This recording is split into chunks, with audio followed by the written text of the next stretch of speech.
Imagine kneeling at the bedside of your childhood betrothed as she fades away from illness and hearing her whisper with her last breath, "If you are willing, I will return to you in this life." What would you do with a promise like that? Childhood betrothed. Yeah, like so you're affianced from childhood. What? Oh, like a childhood sweetheart thing? No, like Okay. you're actually like betrothed. Like you have to You're get married when you engaged. get older. Yeah, Oh, you're that's engaged crazy from work. childhood. Nah. Yeah. What'd you do? They're like, I'm gonna come back to you if you're willing. I would be fine without that. Yeah. You'd wait? Oh no, I just wouldn't. Okay. All right. Oh man.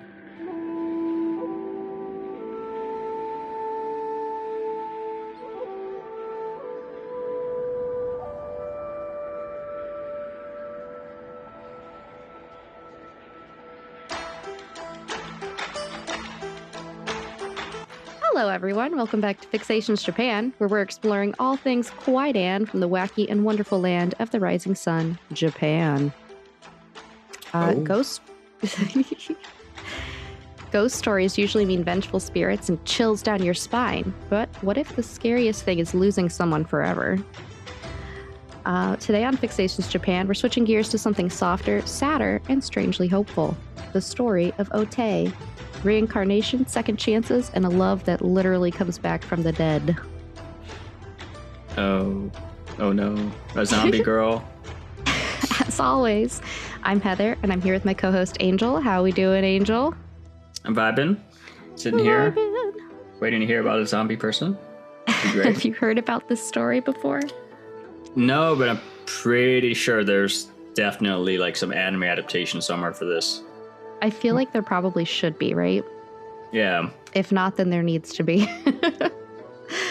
It's... Go ahead. It hits on reincarnation too, so I'm not gonna be too surprised on, how the turns it'll take, basically. Yeah, we'll see. It's definitely bittersweet, and I think it's the perfect Kwaidan story for Valentine's Day, which is like right around the corner. Mm-hmm. So just like with our last two episodes on the Kwaidan, we'll introduce the author, Lafcadio Hearn, first, dig into some important context and history, and then we'll read the full story and all of its ghostly goodness from the Kwaidan.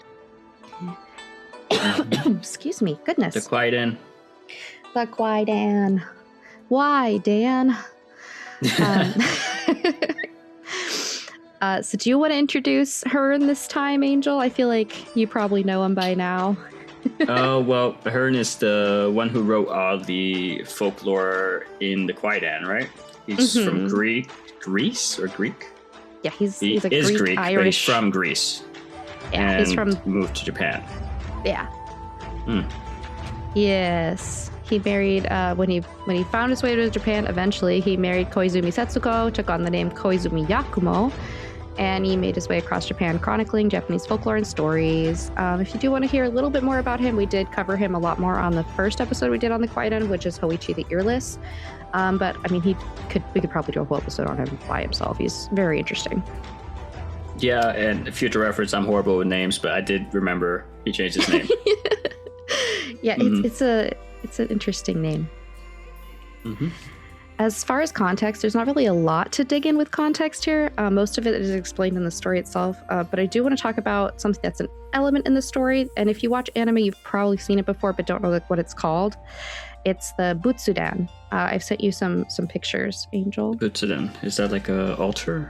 Oh, it is. Yeah. Okay. Exactly, yeah. Yeah, it's like to honor the dead, right? Yeah, they also use it to like honor Buddhas and Bodhisattvas or deceased ancestors. It's like I've definitely seen this in anime. Like they have one in their house where it's got like a picture and then the little dishes and the incense, and they'll pray to it. Or when they come home, they're like "Tadaima" as they come in the door and they're greeting the picture. Yeah, I saw a very small one when I was traveling out in Hong Kong. Yeah, but it was mostly towards like a parent. Yeah, well, you can do that towards any loved one, right? It's mostly for like deceased ancestors, but yeah. Oh, okay. All right. But like if anyone dies in your family, yeah, you would put it up there. They range from like simple to super ornate. They're just like daily services. You know what's this reminds me of? It's gonna be weird. It reminds me of that scene from Mulan. Yes. Oh my god, I know what you're talking about. Yes.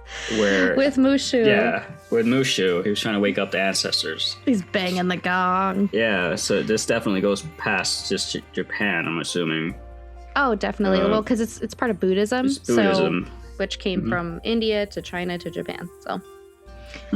Yes. I feel like any anime that takes place in modern Japan, if like one of their family members has passed away, you see this in their house. And yeah. Okay, that's pretty nice. That's neat. That's cool to see. In the story we're about to tell, the main characters are Nagao and O-Tei, and Nagao prays to one of these every day after O-Tei's death. So that's the relevance there. I'm already putting things together in my mind.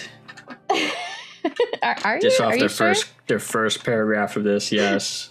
Like, oh, okay. All right. So without further ado, get yourself a beverage and a snack because it's story time. I had to get my snack. Just kidding. I already have one. I already have a snack.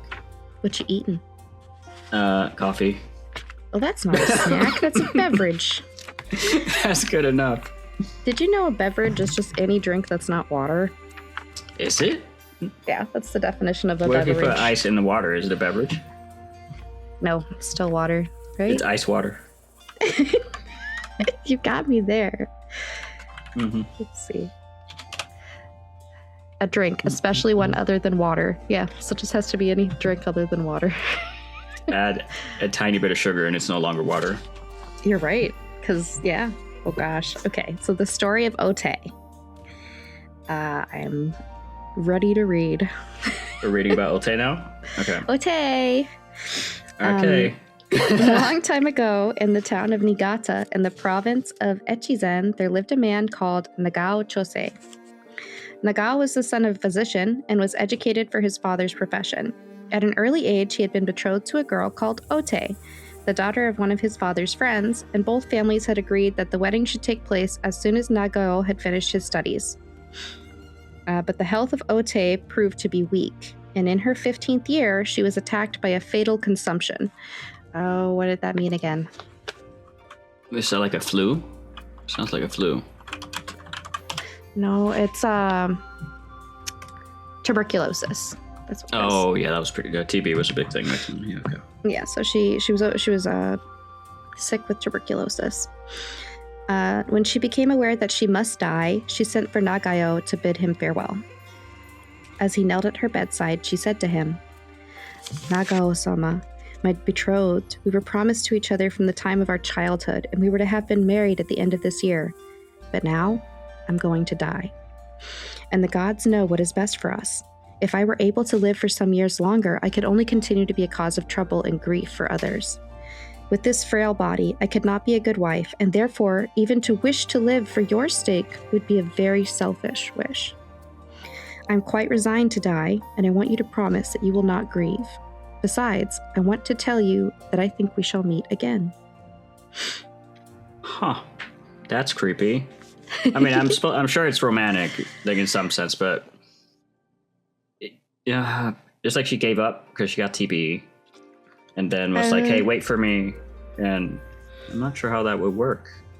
Yeah, I mean, it's a very if I know my Japanese history, which I'm no historian, okay, but it was a very Japanese thing to be like, if I'm just going to cause trouble for others, then I don't wish to continue anyway.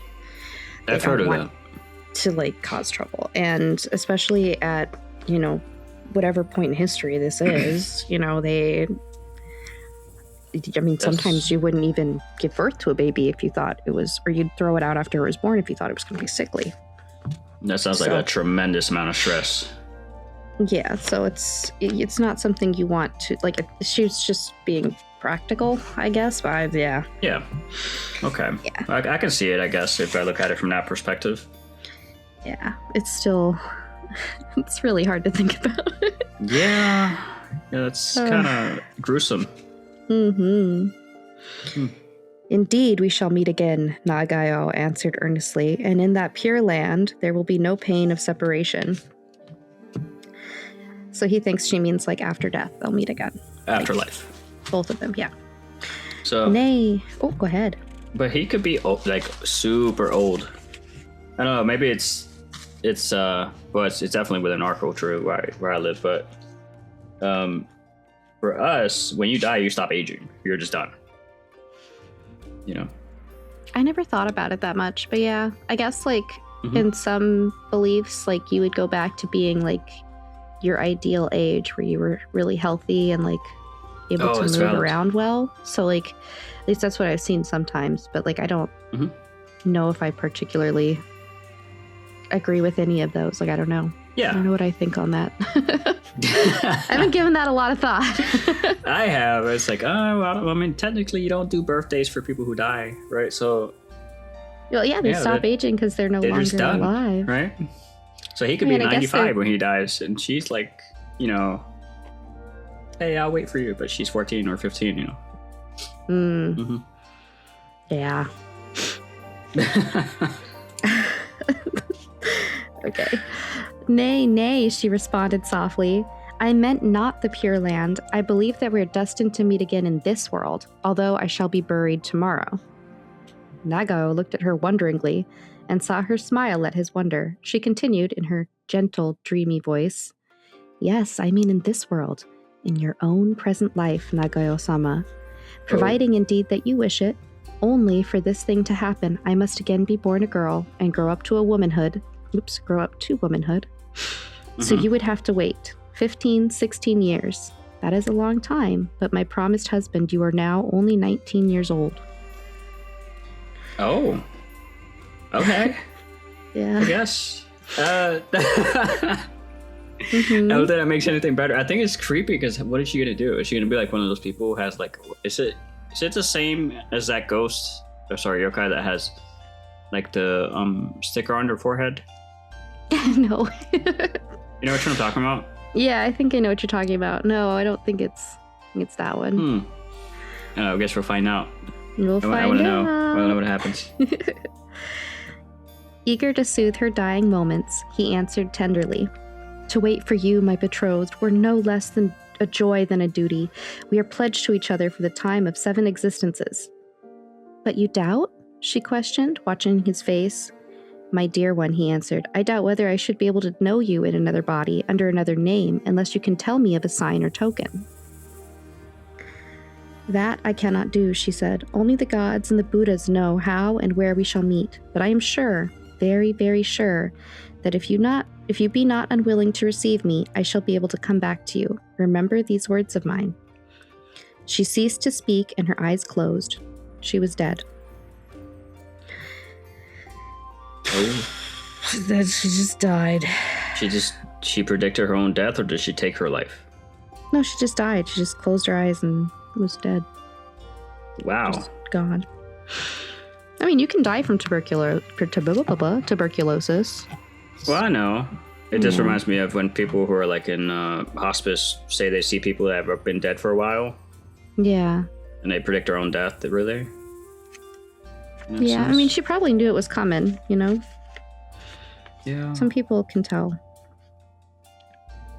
Nagao had been sincerely attached to O-Tei, and his grief was deep. He had a mortuary tablet made, inscribed with her Zokumyo, which is like their profane name. It's a personal name.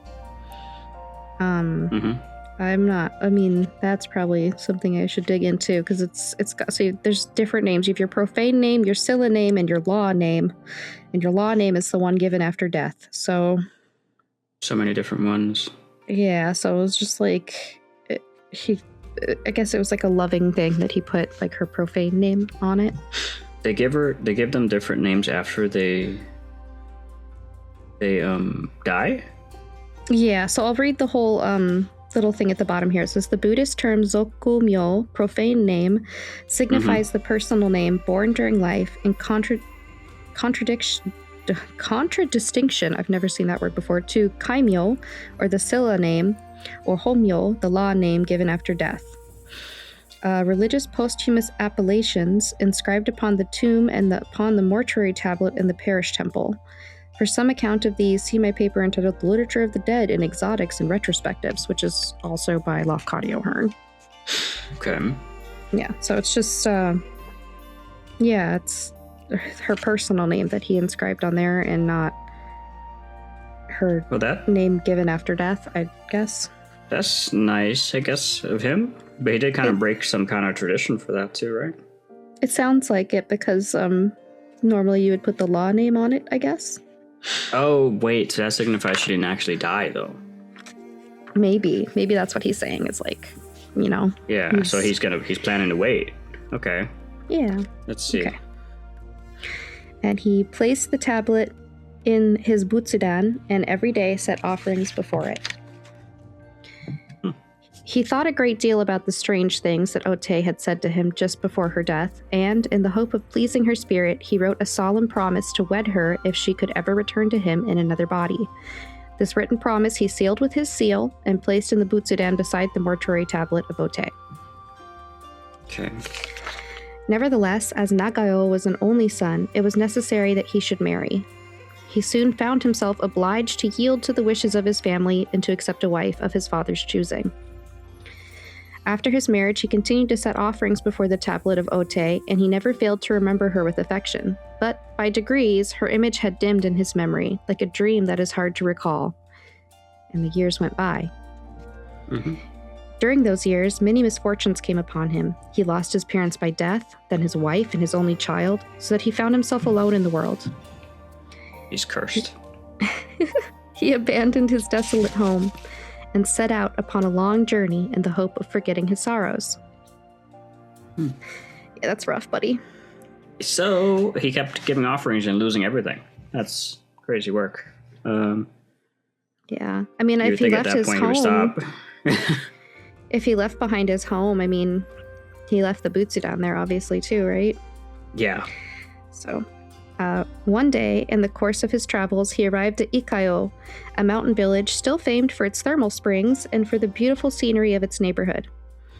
In the village inn at which he stopped, a young girl came to wait upon him, and at the first sight of her face, he felt his heart leap as it had never leaped before. So strangely did she resemble O-Tei that he pinched himself to make sure that he was not dreaming. As she went and came, bringing fire and food or arranging the chamber of the guest, her every attitude and motion revived in him some gracious memory of the girl to whom he had pledged in his youth. Ugh. Oh, yeah. Just betrothed. Betrothed, whatever. Yeah, it's just the old-timey way people write was getting my mouth all... He spoke to her, and she responded in a soft, clear voice, of which the sweetness saddened him with a sadness of other days. Then in great wonder he questioned her, saying, "Elder sister," which is just like, that's like a direct translation of Japanese form of address used towards young, unmarried women. Yeah. "So much do you look like a person whom I knew long ago, that I was startled when you first entered this room. Pardon me, therefore, for asking what is your native place, and what is your name?" Immediately, and in the unforgotten voice of the dead, she thus made answer, "My name is O-Tei, and you are Nagao Chosei of Echigo, my promised husband. 17 years ago I died in Nagata. Then you made in writing a promise to marry me if I ever could come back to this world in the body of a woman, and you sealed that written promise with your seal and put it in the butsudan beside the tablet inscribed with my name. And therefore, I came back." As she uttered these... That's a lot of steps. And how would she have known that? Because, like, she died before he did all of that. Crazy to think about.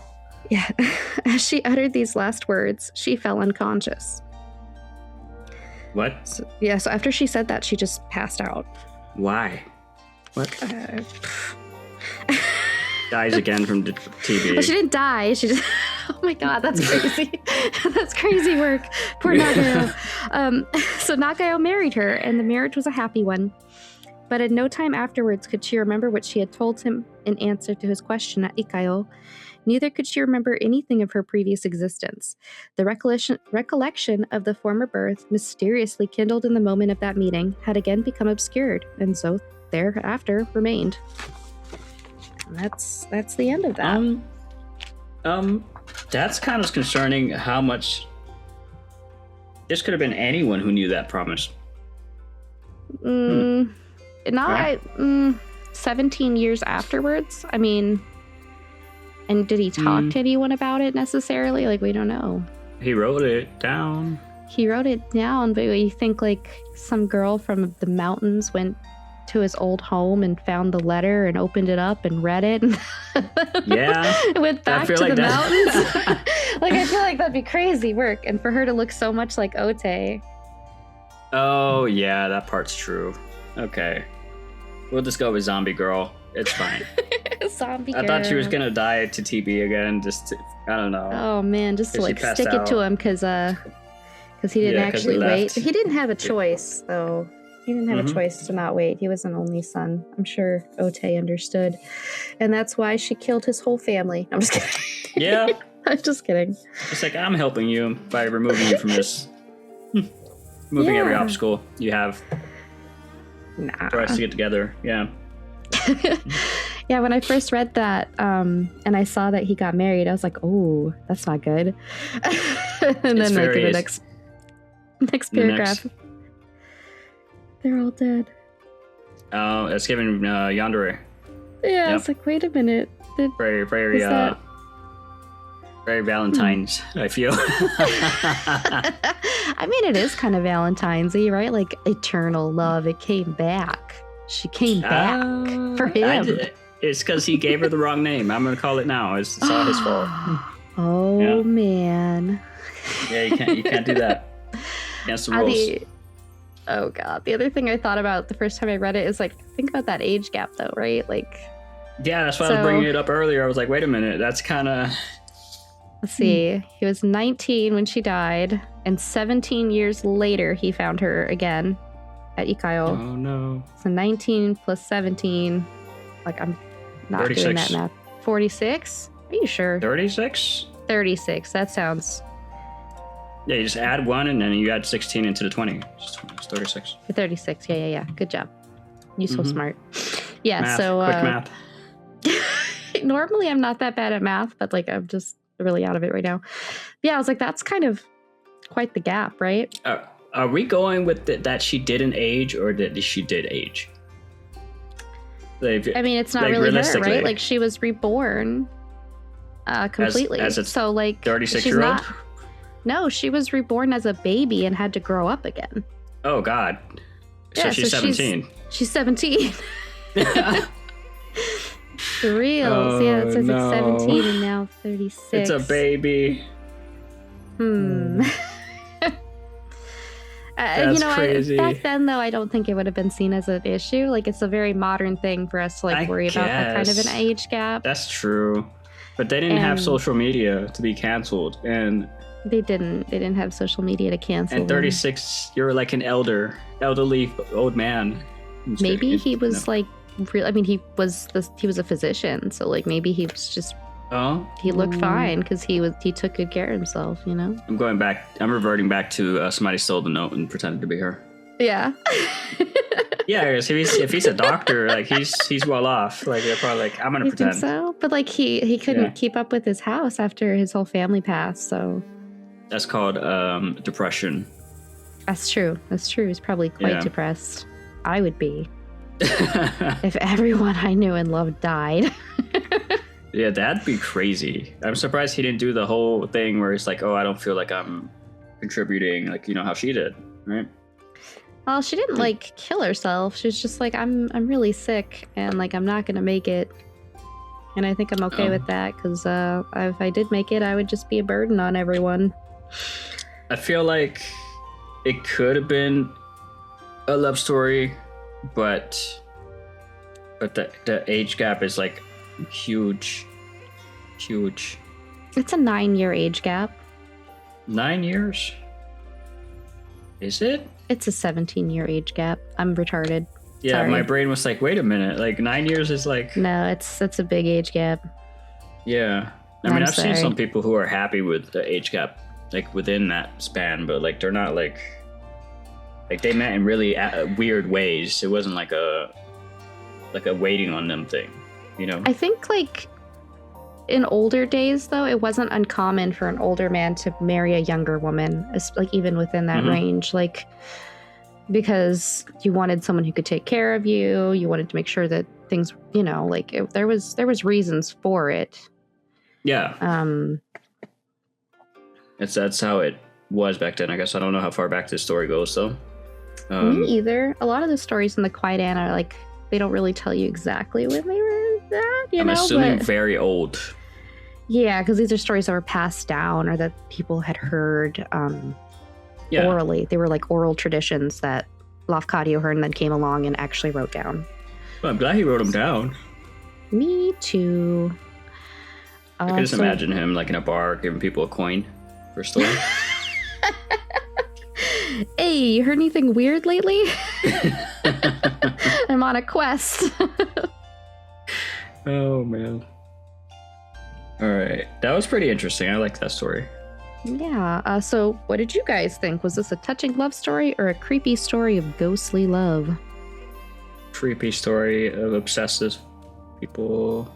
It does have like that like obsessive feeling, right? Like obviously they were kind of obsessed with each other for him to like have even remembered her that long. Like yes, you're going to love someone, but you're not going to be able to remember them quite that well 17 years later.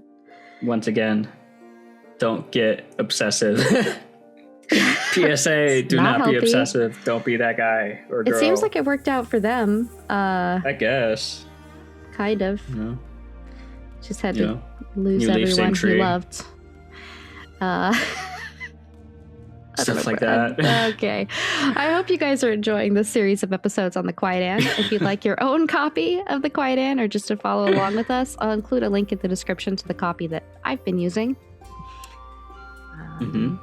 Yeah. And thank you all for joining us. Remember, if you like what we do here, follow us on Spotify. You can also find us on YouTube, Facebook, Patreon, TikTok, and Discord, but we're still getting started on all those places, so mostly here. But on that note, I am so excited to announce that our first video has appeared on YouTube. It features an Oni and a Kitsune in the place of Angel and I's real faces. They're characters I created myself, and I'm hoping to use them and refine them more as time goes on. For now, though, these simple characters will star in our YouTube episodes, and our podcast episodes will drop on YouTube alongside our episodes on Spotify. So I hope you guys enjoy those. Bye-bye. Got any other kami or yokai you want us to cover, or spooky stories from Japan, or, anywhere, that's fine. Let us know down below in the comments. I do my best to read and respond to all of them. Ikuzo! See you later.